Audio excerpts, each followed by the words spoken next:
असे सुरणाचे काप करून घेतलेले आहेत. त्याच्या बाहेरचं काळं असतं ते काढून घेतलेलं आहे आणि असं स्लाइस करून घेतलेलं आहे. त्यामध्ये घ्यायचे थोडंसं मीठ, थोडी हळद, लाल तिखट चवीनुसार, आलं लसूणची पेस्ट घ्यायची 1 चमचा, अर्ध्या लिंबाचा रस आणि थोडीशी कोथिंबीर. आता आपण हे सगळं एकजीव करून घेऊया. आता आपण हे 2 मिनिटांसाठी साईडला ठेवूया. आपण 2 चमचे रवा घ्यायचा आहे, 1 चमचा तांदळाचं पीठ, चवीनुसार मीठ आणि थोडंसं लाल तिखट. आता आपण हे सगळं एकजीव करून घेऊया, पीठ आणि रवा.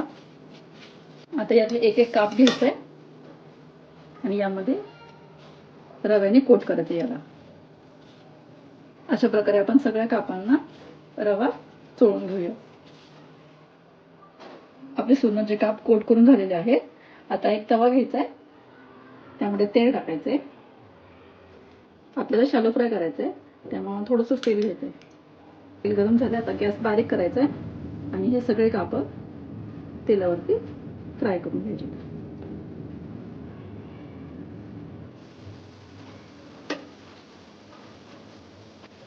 2 मिनिटं झालेत. आता आपण हे याची दुसरी साईडही भाजून घेऊया छान.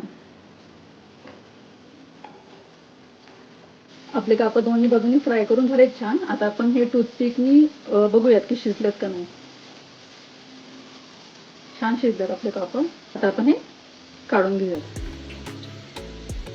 तर कशी वाटली तुम्हाला आजची रेसिपी हे कमेंटमध्ये जरूर कळवा. तसेच अशा नवनवीन रेसिपीज पाहण्यासाठी चॅनलला सबस्क्राईब करा आणि या व्हिडिओला लाईक आणि शेअर नक्की करा.